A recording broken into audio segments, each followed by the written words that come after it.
अब इनको तय करना है कि इनमें 1000 करोड़ का कौन है और इससे ऊपर का कौन है, दोनों लोगों को। मुझे नहीं लगता कि न्यूक्लियर वॉर होगा, लेकिन वैचारिक युद्ध हो रहे हैं।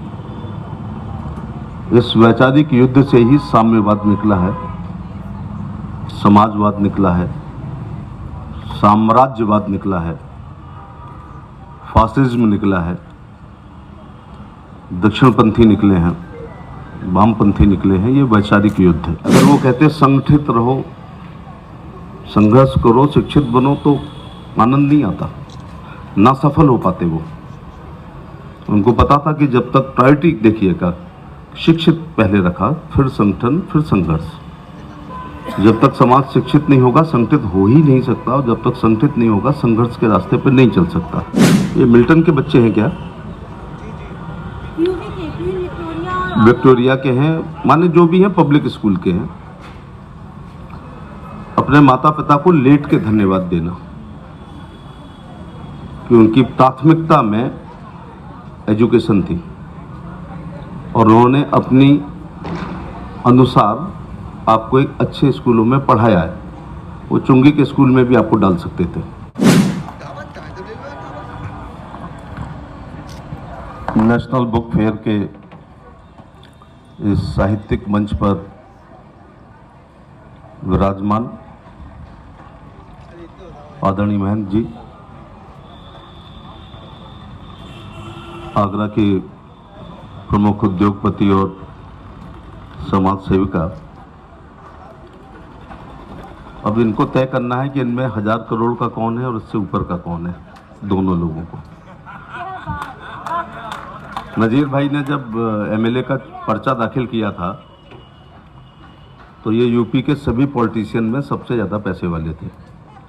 ये ऑन रिकॉर्ड है, with affidavit, on record with affidavit. Naveen Jain ने जब भरा तो वो निकल आई इनसे ऊपर। रंजना जी ने अभी भरा नहीं है। ये आपस में तीनों तय करेंगे। वैसे मैं इनकम टैक्स वालों से तीनों का पता कर सकता हूँ।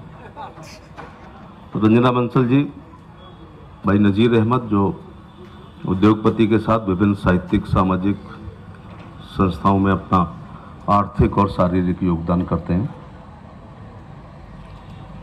श्री लवकुश जी, विनोद माहेश्वरी जी, डॉक्टर संजीव जी, श्रीमती मधु बघेल, इस कार्यक्रम में पधारे दीपक सरीन साहब, श्वेता अग्निहोत्री जी, वत्सला प्रभाकर, श्रुति सिन्हा जी, विनोद जी,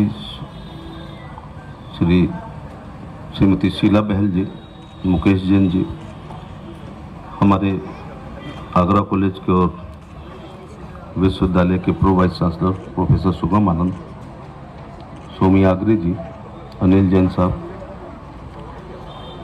सभी छात्राएं और इस मेले में पधारे सभी प्रकाशक बंधु, मैं धन्यवाद देना चाहूँगा ऑर्गेनाइजिंग कमेटी का कि इस पुस्तक मेले के बहाने मुझे आने का मौका मिला। और आज 24 घंटे का कार्यक्रम है, यहाँ से दिल्ली, दिल्ली से लखनऊ, लखनऊ से आगरा। आप मुझे मिनी कोलंबस भी कह सकते हैं, लेकिन ये मेरा मन का कार्यक्रम है। इसके बाद वाला मैंने पोस्टपोन किया, जिससे आपके विचार भी सुन सकूं और अपनी बात भी कह सकूं। विचारों के युद्ध में पुस्तकें ही अस्त्र हैं। मुझे नहीं लगता कि न्यूक्लियर वॉर होगा, लेकिन वैचारिक युद्ध हो रहे हैं। इस वैचारिक युद्ध से ही साम्यवाद निकला है, समाजवाद निकला है, साम्राज्यवाद निकला है, फासिज्म निकला है, दक्षिणपंथी निकले हैं, वामपंथी निकले हैं। ये वैचारिक युद्ध है। माता शत्रु पिता बैरी येन बालो न पठाती, न शोभते हंस मध्य सभा मध्य बको यथा। वो सब माता अपने बच्चों की शत्रु हैं और पिता बैरी हैं जो अपने बच्चों को नहीं पढ़ाते हैं। ऐसे बच्चों की वही स्थिति होती है जो हंस के सभा में बगलों की होती है। थोड़ा सा संशोधन करना पड़ेगा 3 चीजों में। इसमें लिखा माता शत्रु पिता मेरी येन बालो ना पाठती, जो बच्चों को नहीं पढ़ाते हैं। मुझे लगता है आप सब पढ़ाते हैं। फिर बाबा साहब का 3 शब्दों का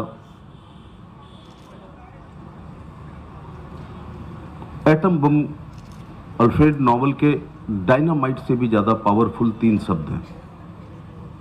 शिक्षित बनो, संगठित रहो और संघर्ष करो। कभी हम लोगों ने सोचा ही नहीं कि ये जब 3 ही शब्द बाबा साहब को देने थे तो क्रम बदल सकते थे। अगर वो कहते संगठित रहो, संघर्ष करो, शिक्षित बनो, तो आनंद नहीं आता, ना सफल हो पाते वो। उनको पता था कि जब तक प्रायोरिटी देखिएगा, शिक्षित पहले रखा, फिर संगठन, फिर संघर्ष। जब तक समाज शिक्षित नहीं होगा संगठित हो ही नहीं सकता, और जब तक संगठित नहीं होगा संघर्ष के रास्ते पर नहीं चल सकता। अब मैं तीसरी बात कहूंगा। उपनिषद में कहा गया है कि वो शत्रु हैं जो पढ़ा नहीं रहे, वो तो गया जमाना। पर आज अगर कोई अपने बच्चों को नहीं पढ़ा रहा है, अपना ही नुकसान नहीं कर रहा है, समाज का नुकसान कर रहा है और देश का कर रहा है, ऐसों को तो मेरा बच्चा चले तो मुर्गा बनाऊं और 4 ईंटें और उनके ऊपर रखूं।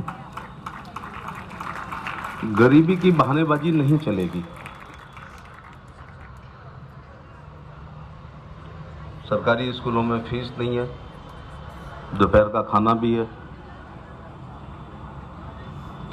ड्रेस भी है, बैग भी है, जूते भी हैं, मोजे भी हैं, डिजाइनर यूनिफॉर्म है। SC BC के लोग हैं तो वजीफा भी है। बस ये अलग है कि सब होने के बावजूद वहां पढ़ाई जिस स्तर की होनी चाहिए वो नहीं है। मैं तीसरी बात कहूंगा। पहले कहा गया कि जो नहीं पढ़ाते हैं वो शत्रु हैं, फिर कहा गया पढ़ाओ। नहीं, थोड़ा सा संशोधन करना पड़ेगा। क्या पढ़ाओ? अब शिक्षित बनने से काम नहीं चलेगा। अब क्वालिटी एजुकेशन की बात हमें करनी चाहिए। ये मिल्टन के बच्चे हैं क्या? विक्टोरिया के हैं, माने जो भी हैं, पब्लिक स्कूल के हैं। अपने माता पिता को लेट के धन्यवाद देना कि उनकी प्राथमिकता में एजुकेशन थी और उन्होंने अपनी अनुसार आपको एक अच्छे स्कूलों में पढ़ाया है। वो चुंगी के स्कूल में भी आपको डाल सकते थे।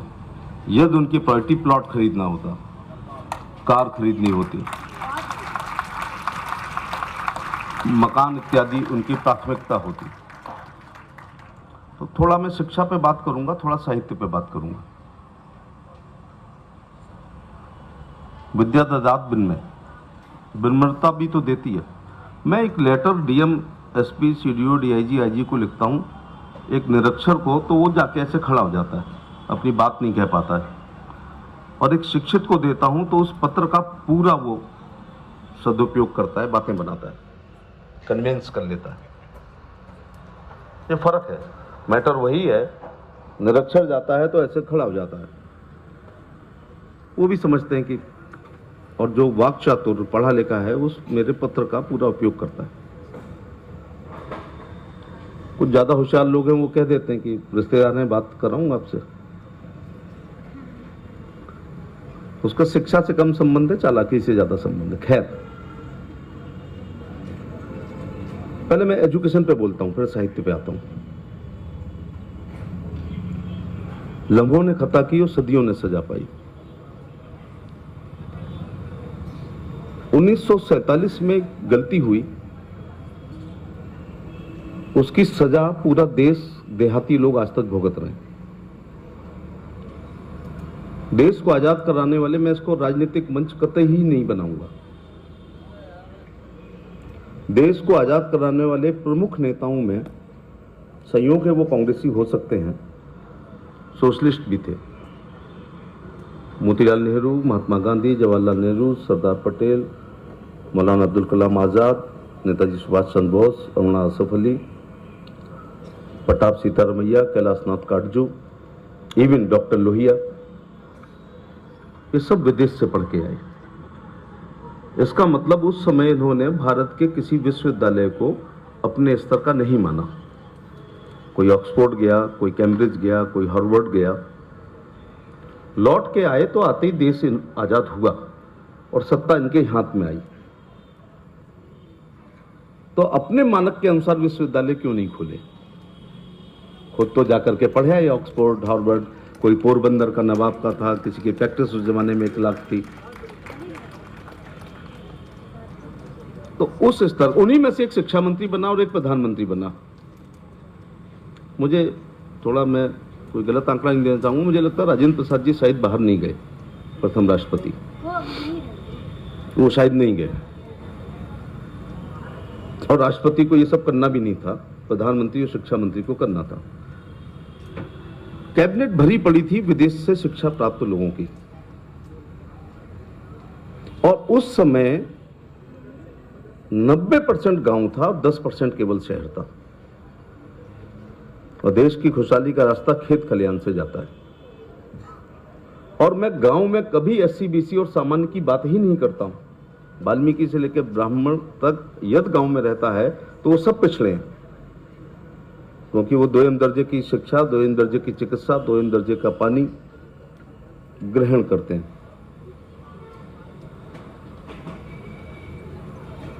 दो गलतियां उन्होंने की। एक गलती की जब मौलिक अधिकार दिए, मौलिक कर्तव्य दिए, राज्य के नीति निर्देशक तत्व दिए, विचार अभिव्यक्ति की स्वतंत्रता दी, समानता की बात बहुत की है। क्या है संविधान की प्रियम्बल, क्या है? समानता, बंधुत्व। तो शिक्षा में समानता क्यों नहीं दी? सत्ता वो चाबी है जिससे दुनिया के हर ताले खुलते हैं, लेकिन शिक्षा वो चाबी है जिससे जंग लगे हुए भी ताले खुलते हैं। तो हमारी टॉप प्रायोरिटी में होना चाहिए था प्रथम पंचवर्षीय योजना में। दुर्भाग्य से शिक्षा के 4 स्तर कर दिए इन लोगों ने। पहला स्टैंडर्ड, जब से वैश्वीकरण, उदारीकरण और निजीकरण हुआ है, आप अपने मोबाइल से ऑक्सफोर्ड, कैम्ब्रिज, हार्वर्ड या बाकी विश्वविद्यालयों में यहाँ से एडमिशन ले सकते हैं, फीस भी जमा कर सकते हैं, और कोरोना काल में यहीं भारत में बैठे हुए ऑनलाइन क्लास भी ले सकते हैं। तो मैं समझता हूँ ये विश्वविद्यालय पहले स्तर के हैं। फिर किसका नंबर आता है? देहरादून का दून स्कूल, अजमेर का मेयो कॉलेज, ग्वालियर का सिंधिया स्कूल, नैनीताल का शेरवुड, या भारत के ये पहले। फिर Peters, Patrick, Charles, George, GT Govind का डीपीएस। आगरा में हूँ इसलिए ज़्यादा स्तर नहीं मुझे बोलना चाहिए, लेकिन चलो फिर Andrews, Holi public, Agra public. अब ये कहेंगे हमको पीटर से पीछे कर दिया। मेरा स्तर, मुझे स्तर ये पता चलता है कि गार्जियन कहाँ के लिए चिट्ठी लिखाने आए हैं। फिर आगरा पब्लिक, होली, एंड्रूज, आदि आदि आदि आदि। इसके बाद और ऐसे हैं जो नीली पीली टाई लगाते हैं, बस बस भेजते हैं, कुछ अधकचरी अंग्रेजी पढ़ाते हैं। और लास्ट में कौन से हैं? अब दोनों सरकारें हमारी हैं, इसलिए हमसे न कहलवाओ। लास्ट वाले वो हैं जहां से मैं पढ़ के आया हूं। हालांकि सुधार हो रहा है, मास्टरों को घेरने का हम लोग प्रयास कर रहे हैं कि बायोमेट्रिक अटेंडेंस हो जिससे वो जाएं वहां। अभी घेरने का काम कर रहे हैं। जहां सबसे बड़ी तनख्वाह मिलती है, समझ रहे हो ना, 70,000 से शुरू होती है, वो सबसे कम पढ़ा रहे हैं। और जिन पब्लिक स्कूल में कम मिल रही है वो ज्यादा पढ़ा रहे हैं। करेंगे, उसमें भी सुधार आएगा। आप पूछ सकते हैं कि जब आप जिला पंचायत के स्कूल में ये वाली पीढ़ी पूरी पढ़ के आई है, फिर कैसे आईएएस, आईपीएस, पीसीएस